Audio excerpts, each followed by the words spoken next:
You're listening to the Business of Pharmacy podcast with me, your host, Mike Koelzer. Jason, for those that haven't come across you online, introduce yourself and tell our listeners what we're talking about today. I'm Jason Chenard, a pharmacist and a pharmacy owner in Northern Ontario. I'm a pharmacy manager and a pharmacist in a corporate pharmacy, and my wife and I own two of our own pharmacies. Today, we're going to talk about how we have it wrong where we set goals. Oh, setting goals will prevent us from becoming what we truly can become. It's the opposite of what almost everybody thinks that they would hear coming from you, who is now in the age group Canadian triathlon scene and that kind of stuff. I think if I had set goals like we're trained to do in pharmacy school, I would not have been able to imagine where I am today from a seat 20 years in the past. I've almost come to realize that a goal on paper today is limited by all of the things that happen to that person over years of the development of that goal. And what I've realized is some things like triathlon, perhaps is a good example, but also in the profession where I would have never been able to picture myself doing these things back then when I would have had to set the goal in the first place. It sounds like you're saying we have to be a little bit more nimble in what we're considering goals and then nimble in how we're getting there. And nimble is a good word. I think flexibility is another good word. Rolling with the punches comes to mind. Adaptation comes to mind. But I almost think that if a goal is going to create an identity for us, then perhaps we're limiting to what we can't see today. I specifically remember around the time that I graduated pharmacy, so that would have been about 15 years ago. And a lot of people who were outside of the profession would ask me a question, something like, "What, are you going to own your own pharmacy?" And my immediate thought were never. I was learning to sign a prescription and counsel a patient. Being an owner was so many steps more advanced than all of that. And if I had a goal, an immediate goal, it would be to be a pharmacist. And if I had set that goal and I ignored everything around where the profession could take me, then I potentially would be limiting myself. It's almost like having a fixed mindset as opposed to a growth mindset. All right, Jason, so someone comes up to you and they say, all right, Jason, you're saying don't have a goal. But goal's a nice word. Goal's a quick word. It's easy to talk about. Is there any word that you can come up with that is stronger than goal? I'd say process. If we use triathlon as an example, what being a triathlete or the reason that I was drawn to triathlon was that it would give me an infinite or unimaginable opportunity for lifelong health, wellness, work-life balance. Basically, I thought, I have an idea of what a triathlete is, but I don't know enough about the sport to identify it. And I'm going to continue to draft a process that allows me to become a triathlete, whatever that ends up being. But what I do know is I have a good feeling that triathlon will certainly have me training. It should have me going to bed on time, eating right, managing stress. And it also gives me a lot of mental variety so that I don't get bored by running 2 hours every day and becoming a marathoner. And then I also thought that it probably would give me some opportunity to travel. And I didn't know what that would be. But I've discovered over 5 or 6 years of training in triathlon a lot about the sport. And I would have never imagined that I would be here in it if I had set some goal about, say, doing 5 triathlons before the age of X or whatever the goal might be specific. All right. Now, just for the listeners, we talked about this last time. I've done about, I'm going to say probably 25 triathlon races. It was back in the mid 80s when the sport just started. And then I had another run at it from 2013, 14, and 15. Now, let me just say this. When I was training for my second go at it, I was out running, and this lady was running towards me. So I'm like 45, 47. This lady's coming towards me. And she says to me, "Good for you." She would have said that to someone who didn't have any legs or something and was crawling around. Good for you. That's a noble cause for an old fat guy. So I just want to tell you, that's where my stuff is with triathlons. Now, I had to say that first because the second thing I want to tell you is I have heard the same thing about retirement. Okay, so I'm mid-50s. Let's say in 5 or 6 years, I'm out of things. And I have heard a couple things, but the one is, what do you like to do? What do you like to do with your day? Picture your day. Picture the process. I like having coffee. I like puttering around. I like doing this.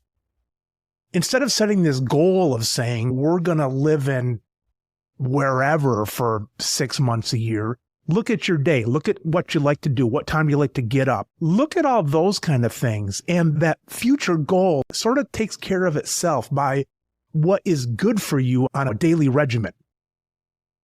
I think when you ask a lot of pharmacists about retirement, I've got a few colleagues that are older than me, and I ask them about it, and it's clear they haven't thought about the routine.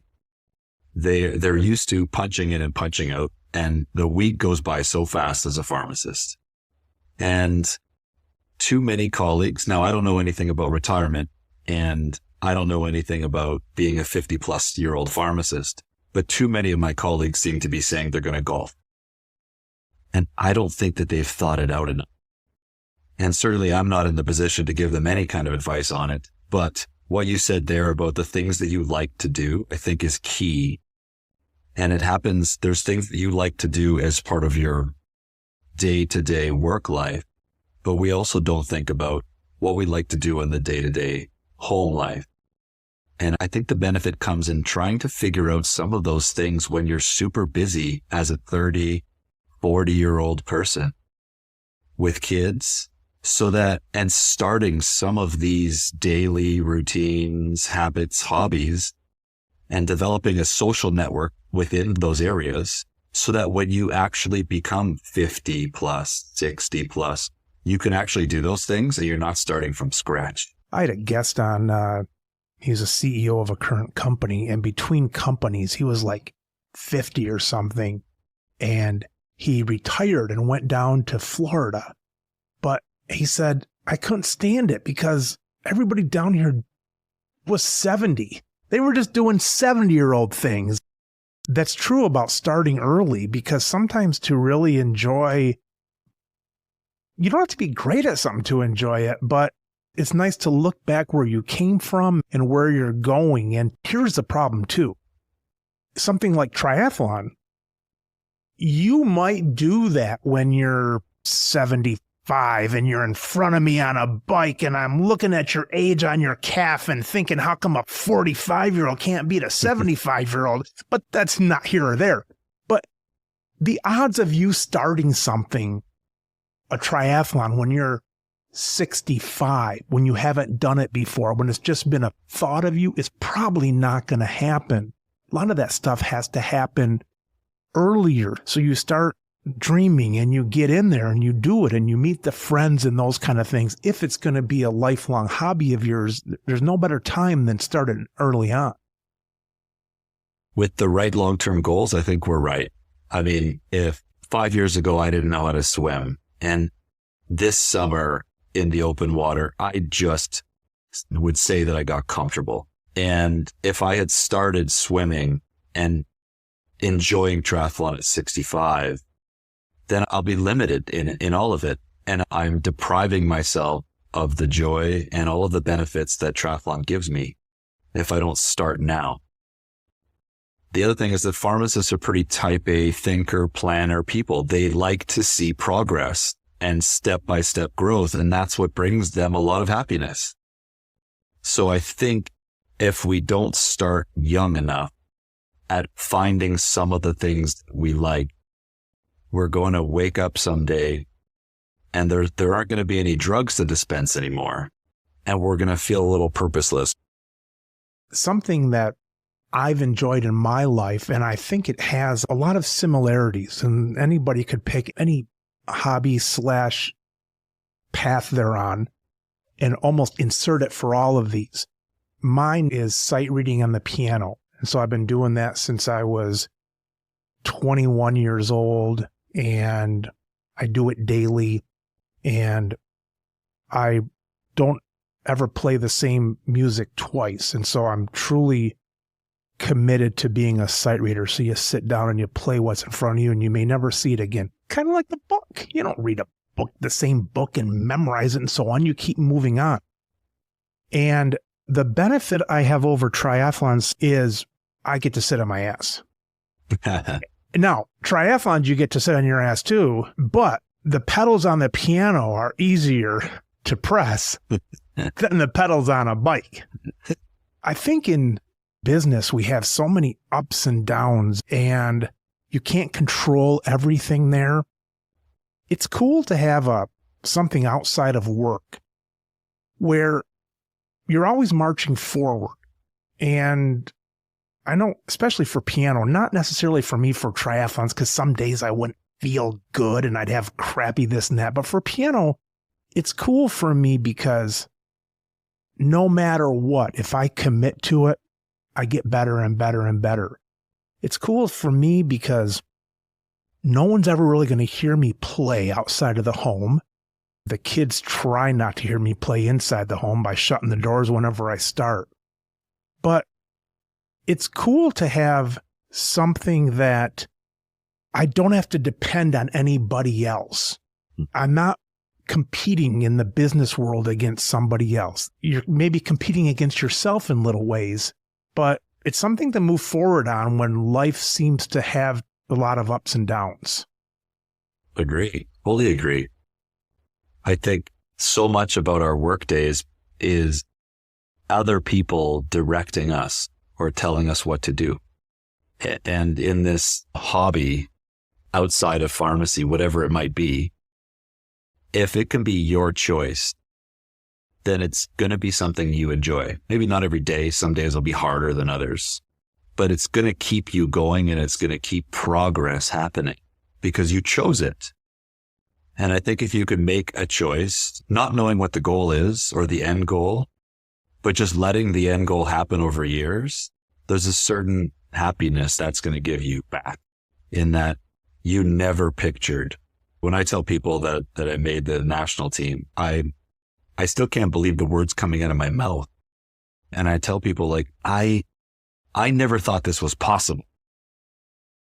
And I didn't even know this was a thing. When I started, I didn't even know there was a Team Canada that went to this world championship event somewhere else on some other continent. That came to me within the network of triathlon and learning about it.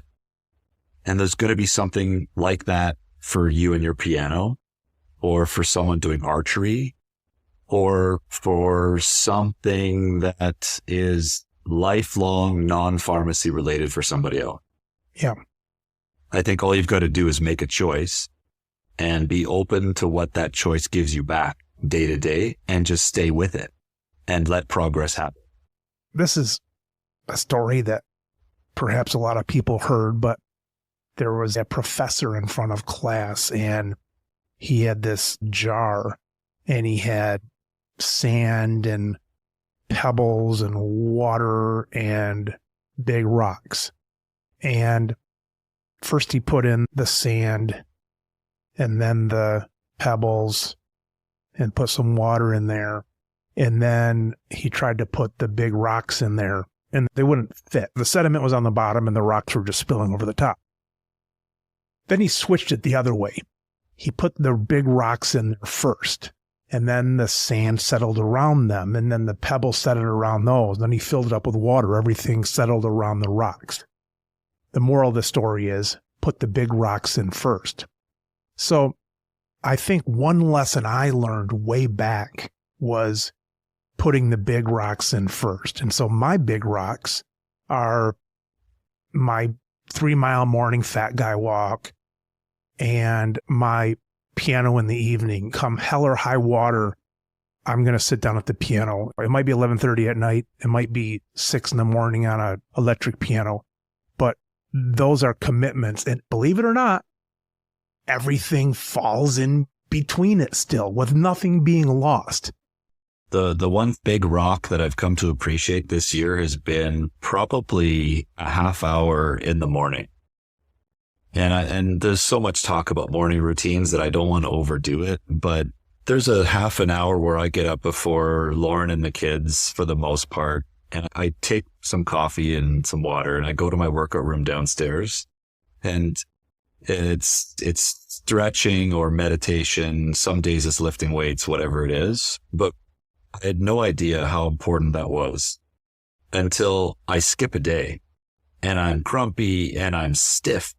And maybe it's because I'm getting old, but that morning routine is incredibly important to me now.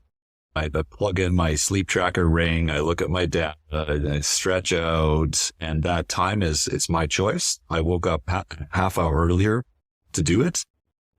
And when you add up all those half hours for 300 plus days a year, you get a lot of time. And not all the training for triathlon happens in there. My hobby is not jammed into that half hour, but it sets up the day real well. Jason, it's similar where I'm up in the morning and I have an hour and then I go for my walk and this and that. And they say that the routine is important to have a morning routine. I know it's important, but I never knew exactly why. Why do you think a routine is important? And besides just getting the stuff done, why do you think that routineness of it is important? I think it speaks to the characteristic of a pharmacist, the personality of a pharmacist. We accomplish something right off the hop. We like to see progress. We like to accomplish things. We like to do good. It also gives us a sense of control. And we work, at least in the retail side of things, you're at the mercy of the public coming in whenever they want. There's none of that happening in this morning routine, whatever it might be for you. It's purely you. It's probably completely by yourself unless the kids are knocking on the workout room door. But I think it's time to yourself. It's control. It's progress. One of the happiest days of my life, back when I just got married, had a few kids, I redid our rec room in the basement at our house. And I got some old carpeting from my mom and dad and had someone lay it down. And I did some lights and painted this and that. And I remember getting our first real TV in the house as a 27-inch color box. And that was one of the happiest days of my life for some reason, seeing that all come to fruition. One of my friends told me, he said, Mike, the reason you like that so much is because you spend all day in the same place and it looks the same when you came in from when you left. And you did a lot of good, but your body didn't feel it because it feels like you're not moving anywhere. So anytime pharmacists have a chance to build, to move, to make progress and see it, I think that's a cool thing. No doubt. No doubt. I told the staff meeting, I remember here, was saying that my job as a manager is to try to make the place better when I lock it at night. I don't know what that looks like, but I think a part of the leader's job is to make it operate better when it closes from when it opened that morning. And the thing I didn't realize is that is difficult to appreciate because it looks the same. Nothing's changed. Maybe you could measure script count and some of the things that you tangibly accomplished. But when you've done a good job, everything's under control and the patients are still healthy or they're still there and the drugs are still on the shelf. And maybe the bottles are a little more empty because you've used the contents inside, but everything looks the same. Think maybe something in that daily routine, that progress towards developing the hobby is a change for us. And that is measurable over time. I like what you said about control, because when people hear control, people think control freak and all that kind of stuff. But if you think of the average pharmacy, whether you're an employee or whether you're an owner like we are, and you feel like you're getting slapped around by PBMs and different stuff like that, not that you should give up in the business sense of thing. You still want to fight for what's right and so on. But there is a beauty of knowing that you see yourself controlling certain things of your day and things of your routine. All of this makes a lot of sense because we're a pharmacy student, everything is thrown our way. We're told what to do. We're told which course to take and when the exam is going to be and where to be and how to do it.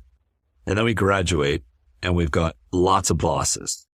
And we got a lot of people telling us what to do, where to stand, how to do it. And we're trying to figure out how to be ourselves within all of this.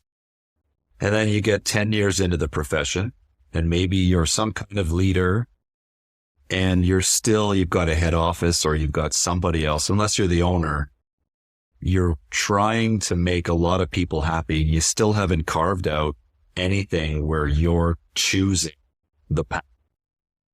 And you're probably pushing 30 at that point, and you've been told what to do for 30 years.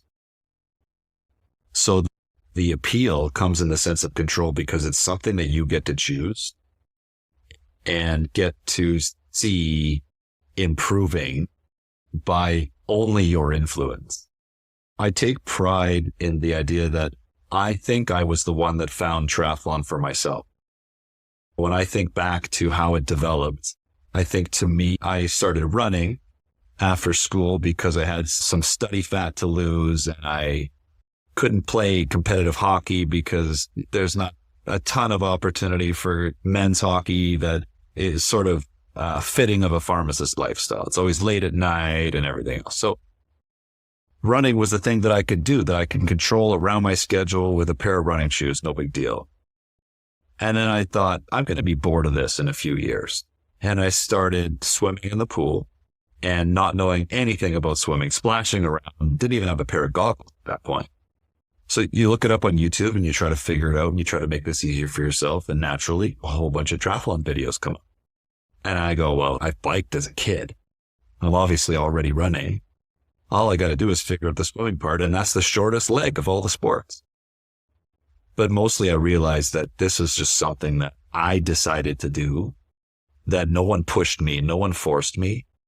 It gave me some control. The possibilities were endless. I don't even really know what this is, but I have a lifelong opportunity to learn my own pace with no pressure. Who cares if this turns out to be any good or not?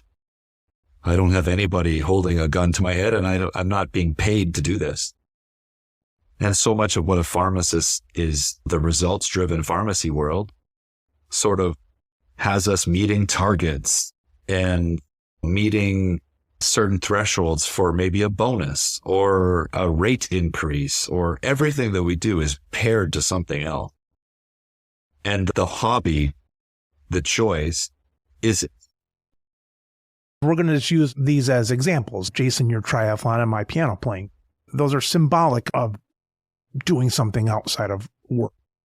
And the cool thing about it is that there's nobody that can deny your progress. I was a swimmer in high school, and I always thought that was kind of a cool sport because there's no one to blame, and you don't have to complain that the coach doesn't see what you can really do. There's no vying for a spot. You can't be like Uncle Rico on Napoleon Dynamite saying that if he was only put in, he would have been the state champ kind of thing. It's all on yourself. And that's really beautiful because there's so much in our day-to-day that's not on us. That's either someone competing against us or not caring about us in a financial way. A lot of different things. But with these kind of things outside of work, It's all you. Pharmacy is a team-based world. And I think when we're finding that hobby outside of it, it might very well involve other people. For us, our example is a very independent sport or hobby. There's power in doing it yourself. But I think it also involves other people. There's a network of people that also do that thing. And that's important. But they can't bring you down. You can only use them as a positive. You can't use them as an excuse. There's no doubt that for the triathlon example, for me, I'm in control of my pacing, I'm in control of my effort. And I look at the results at the end of the race, and I know that it wasn't a referee's fault. It wasn't another competitor that crashed into me. There might be elements of the day, like the weather, the 3-foot swells that I had to swim through at one of the races this year. Sure, those are outliers, but those happen to everybody, and they put us all in the same field. It's, did I have it or did I not? Jason, I don't think it is by chance that we are both doing individual things. I'm wondering if I would like to do something based on a group. Maybe I would if I could translate that to something by myself. I think for me, I don't know if it's our personality or if everybody says, well, of course we would do that. It seems to me that a solo kind of thing feels right. Maybe there's some professions more where they're less interaction during the day, where they would pick something more as a group, something like that. I wonder that. This non-work part of your day, the hobby, I think we're symbolically talking about, the piece that completes us and actually makes us better at the work job. I think it might be a team-based thing. You might be part of a choir where you can't do it alone. I think it could be individual, but it has more power if it gives you a social component. If there's a part that you can talk to others about, that's going to keep you interested. When I started training years ago, I just accepted that nobody else around me did this. To find a male in the 30s that I could train with wasn't going to happen. And let alone someone with a pharmacist type schedule, shift work. And then I met my neighbor 2 years ago. He's 2 years younger than me. He works more of a 9-to-5 type of job, but incredibly gritty, and was looking for something that he could compete in, because in the day-to-day work, he's in insurance and he's sort of balancing his own book, trying to outdo himself year over year. And he's not really competing with anybody.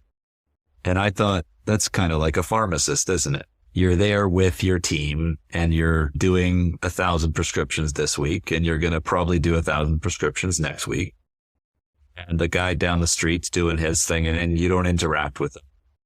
You're not really competing. Nothing is forcing the better out of you. And when I started training with Rob, we were pushing each other, and all of a sudden we were more consistent. If I were to record and look, the journal entries of workouts are insane. I would have never completed that on my own. But so much of this has been me, myself, training on my own, but having a network, even if it's small, around me, made me do my individual thing even more. With triathlons, it was my early 40s. I said, I want to do this again. But the thought of having the bike and the tires and the goggles and the wetsuits and all this kind of stuff, I had zero affinity to that. I didn't want to do it at all. It just sounded way too much to do. But interestingly, like a few years later, that enthralled me again. The whole thought of that, of getting the Triathlete magazine and pretending my $500 bike was like a $5,000 bike. At least I could read about it. But it just enthralled me. And it was interesting. I was the same person. I think it was a wave of that, of wanting to be involved at that point, to talk the talk and all that kind of stuff. It was interesting, though, how that peaked like that and went down. I don't know why it changed. And I think there's as you talk about the people and kind of the life of it, I guess it gives you a whole different life outside of your maybe day-to-day life. So much. If you look at the day-to-day life of the pharmacist, it's a lot of the same. It's even a lot of the same patients with the same problems. And ask us during flu season how greatly appreciative we are of all the same question happening over and over again. It's just, there are some mundane pieces. And I think I would say as a pharmacist, the waves that you're experiencing, the peak of that wave, if you were reinterested in triathlon again, I bet you the trough was just something else peaking and you probably stepped away. I think you're right. The yin yang of organization and chaos. I was being forced maybe to do too much of the order instead of doing it on my own kind of thing. If you can take a passion and it not become your 40-hour week, I bet you have more steam through that passion for a long time. I'm not becoming a triathlon pro and quitting my job at any point. That's not going to happen, not only because I've passed the curve where my performance can do that anymore, but I'm going to burn out and I'm going to wish I was a pharmacist again. You hear that a lot where people have taken hobbies and turned them into their career, and they kind of like you say, they just kind of burn out on it. Yeah. How you can step away from the day-to-day pharmacy job, but at the end of the day, I don't think there's going to be some hobby that gives more and is a bigger part of your identity than the original piece of the pie, the original pharmacy job. But I guarantee you that I'm less jaded of a pharmacist after I've had a good week of training, or even look forward to a good week of training. So we're planners. We like to see it there. We like to predict it. We like to control it. And we like to imagine the progress that's going to happen when we do accomplish all of it. I look forward to, if I've got a weekend of work ahead of me, it doesn't bother me as much coming into it if I know I just came off of a good 3 or 4 days of training properly and I'm tired and I'm ready to shift gears back into the more intense work schedule, and vice versa. And that's not just triathlon. That would be time with kids. It might be a trip you're looking forward to, something small, but that's what keeps us going. I think that we are maybe a little bit, desensitized to all the people's lives that we're changing. But especially for the mundane days, if I think I've got some mundane days coming up, if I don't walk in the morning and practice piano at night, and among all the other things of being a good dad and husband and things like that, if I don't do those two things, I feel like a day slipped by, like a day's gone. And it's probably a little OCD-ish. But if I don't get those two things in, not on weekends, but weekdays, especially the days that I'm working, if I get them in, I feel like this day was positive. And again, it's probably because the pharmacy job has become desensitized. If I was coming in off the street and saw the people I was helping there, that's a good thing. But I think maybe the moral of that story is we always have to think that we're moving. Maybe as humans, I know we're not supposed to. We're supposed to be human beings instead of human doings and all those things that people say. But I think that we have to be thinking that we're making progress. And maybe that goes back to our DNA of being explorers and conquering new worlds and all that kind of stuff. But there's something there, I think. We're nomads. I think in the pharmacy world, the same thing happens where we stay in the same spot and we accomplish similar things day to day. And you're right about being desensitized, where you almost, when someone tells you how much more knowledgeable you are than their doctor and how much they trust you more than their doctor, those things felt differently in the first year of practice than they do now, because we've heard them a lot. And it's not necessarily the same conversation when someone's angry or there's confrontation in the pharmacy. That still hurts the same. So I don't understand that side of it. But for the things that are good or good to us, I think we need to be progressing. My wife will say to me, because I can't make it sound like I enjoy my stuff more than she does at home. I know I do. I could never do what my wife does, the work and putting up with crabby kids. So she'll say, how was work? And I've got a few different things. One is SSDD. I say same blank, same stuff, different day. Or else I'll tell her they don't call it work for nothing. That's one too. And then sometimes I'll say that I have to go to my 10 square feet and stand there all day. Now, she does know I love it because I can talk to people all day, working on the podcast, things like that. But it can seem mundane when we're desensitized to it. I think that another power that the out of pharmacy hobby gives is that it gives us something to talk about work in the right balance, and it allows us to create culture with the people around us. Not a lot of people know a ton about my hobby, but they're somewhat interested on a superficial level. They don't want to hear me go on, but at the same time, they appreciate what this does, and it gives them something to think about so that they can tell me an analogous story about their life. And now we're having a conversation. It's not about work, and we're actually getting along, and it's relationship building. And then next week, that conversation builds on another one. How was your ex? The thing we talked about last time we worked together. For a triathlon, it's how was your race? And it's a bit of a conversation. And then they were going to tell me something else about something that they did on the weekend or whatever, because that conversation is just naturally going to go there. It makes the pharmacy job a little more interesting. And when you know people at a more personal level, you're more likely to have higher job satisfaction. You're more likely to stay in one job at the same time. And you're more likely to be desensitized by the problems, by the waves of the day. Back in the day, I think people liked my dad more than they liked me at the work. But I also don't remember my dad having as many financial problems as we've had. I always say that you can hide a lot of things with $100 bills that kind of raise up once the money's gone. But I think people liked him more, whatever. But I think back to my dad, and the employees back then, they'd get him a birthday cake or they'd get him a little statue or something like that. And it was always on golf. My dad golfed a couple times a week. It was never like, we're going to get you something with a RX on it or something like that. It was always golf. That was kind of his identity. So that hits home when you're talking about that, of people having that identity outside of work. Everybody's doing the same damn thing at work. That's really the only thing you can pull in. The thing is, they're not competing with you on that thing. In the job, when you're the boss or she's the boss or whatever, there's a different dynamic at play.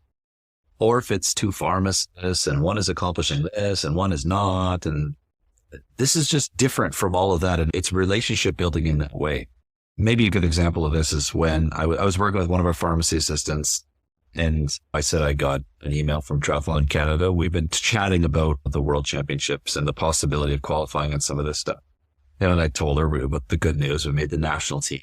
And the next hour, she was digesting all of this.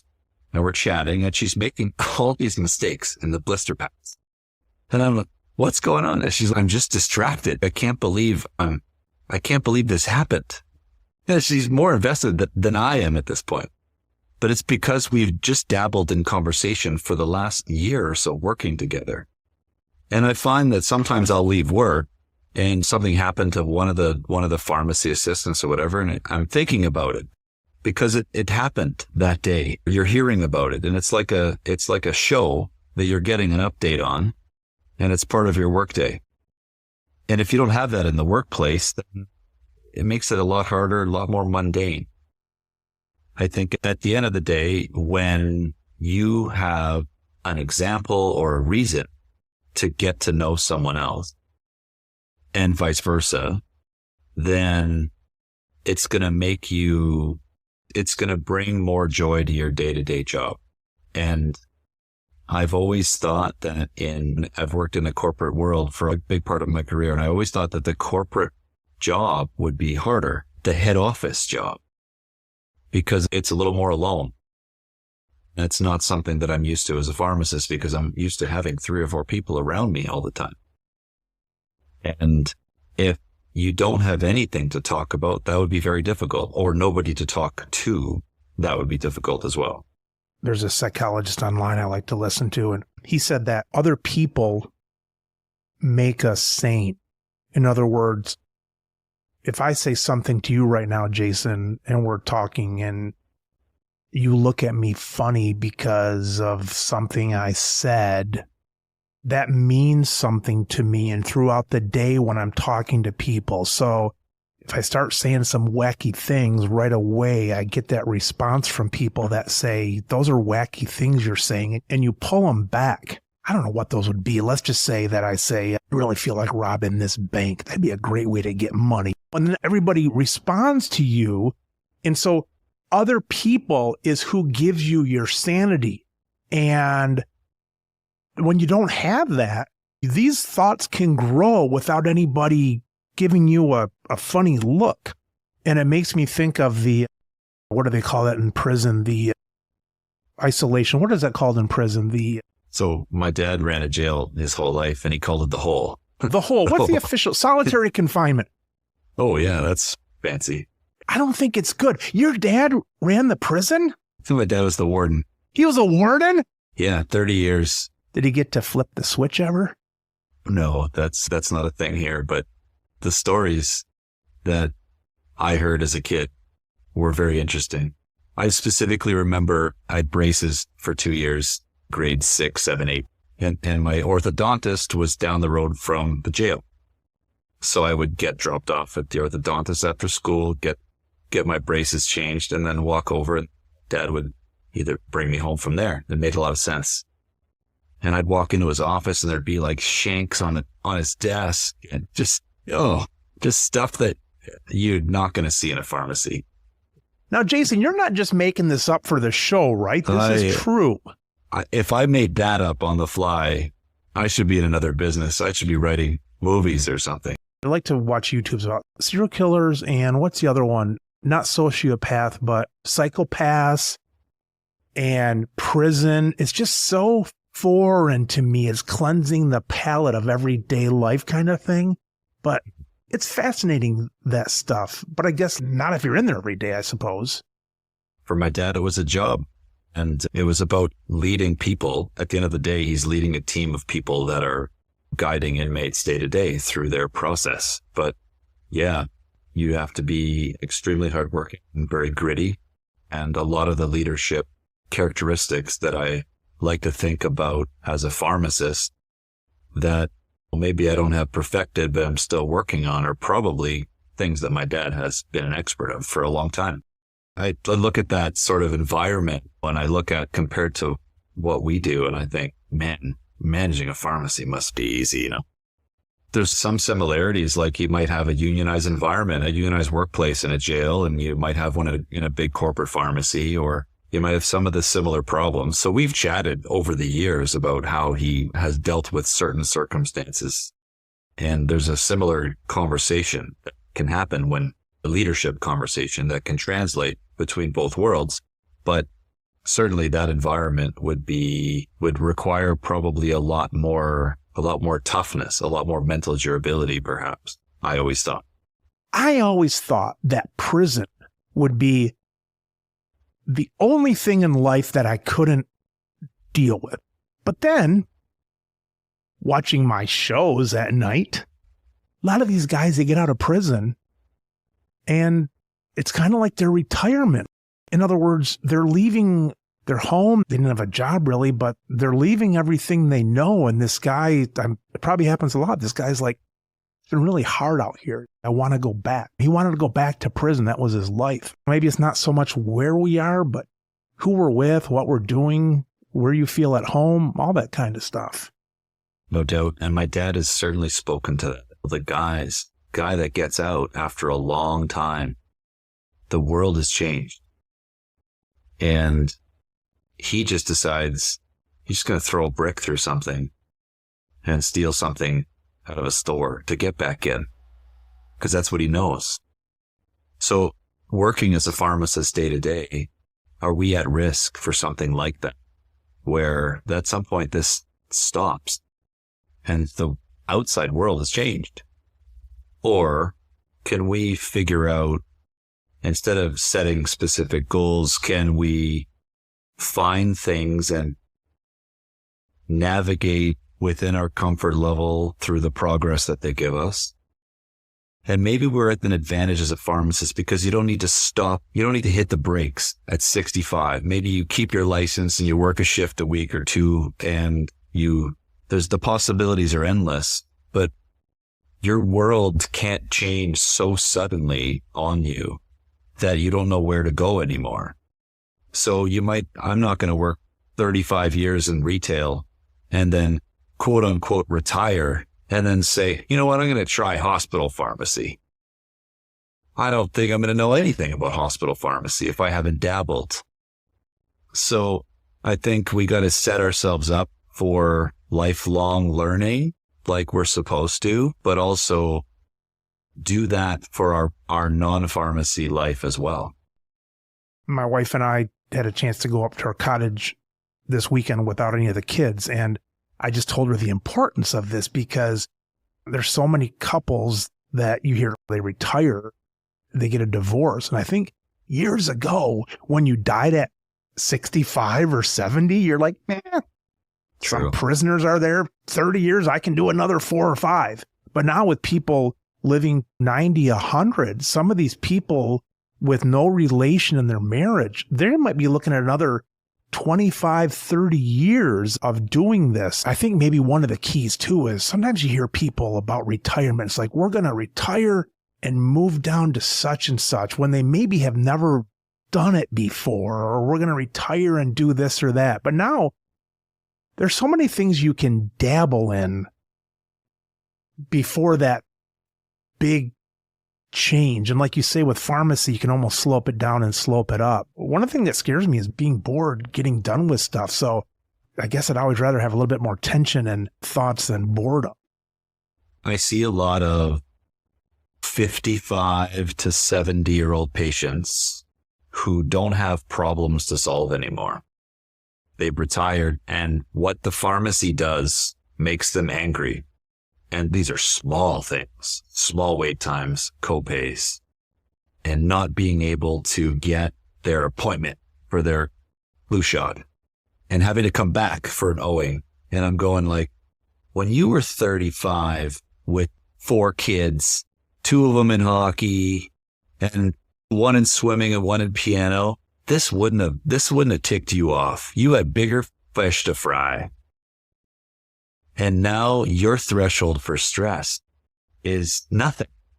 Something happens in the coffee shop and your day is ruined.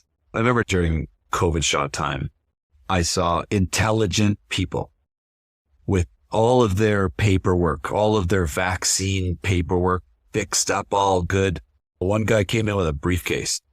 This guy was a university prof, but he's retired. He's got nothing to prof again. So his new challenge is to manage all of this paperwork because he's an academic. And it's actually making him angry because he doesn't agree with everything about it, but that's what he can do. That's what he knows. That's part of his identity. And that's all he did his whole life. I live in a condo association, but we don't get anything done. It's not like we have the same types of houses or we get our lawn cut by anybody. It just so happens that it's a legal thing in our area, and so we have to pay for our own street maintenance and things like that. Anyways, I'm the president of the HOA now. It doesn't really take anything, but we do have an issue coming up right now. And you get that. You get somebody who is a former attorney and someone else who is this and that, and they want to make the biggest thing out of this. And you're right. People have that skill and they don't know what to do with it. And I find because people are living longer and healthier, they still have their cognition at 65 and they're capable of using those skills that they developed when they were in their 20s and 30s. People are always asking my wife and I, how do you do all the things that you do? I think it's just about the idea that we're supportive enough about each other because we all have an idea. We all appreciate the passion that everybody has in their things. And those are things that we can somewhat do together, but also have time alone, right? And I think those things will allow us to dive deeper into later when we have more disposable time, income, whatever. Maybe they won't be worth anything to us 10 years down the road, but I think at least we're opening doors for ourselves. If your spouse knows it's important for you for a half hour, they know you're going to be 3 times the person you're going to be for that next hour than you would if you were just kind of sitting there as a lump for those 2 hours. And the person that you get back when your spouse gets the opportunity to go do that passionate thing. Absolutely. Is beneficial for everybody. Absolutely. Like my wife, I let her have her cooking hobby and her cleaning hobby and her going to the grocery store hobby, and it all seems to work out. Hey, Jason, so good to have you again. I appreciate you being on and giving both of us the opportunity to poke around a little bit. Thank you. Likewise, Mike. Sometimes it's fun to not have a perfect structure and agenda for an online meeting. The world is used to so much of that already. And I think there's a lot of pharmacy podcasts out there, and a lot of them are strictly about a specific pharmacy angle when there's so much more to the pharmacist. And if we don't explore those parts, then what are we all here for? I'll connect you with my dad and you guys can talk about prison all you want. But let's do it on a friendly basis, not as prisoner warden kind of thing. Yeah. Let's hope that's not the arrangement. All right. Thanks, Jason. That was good, man. See ya.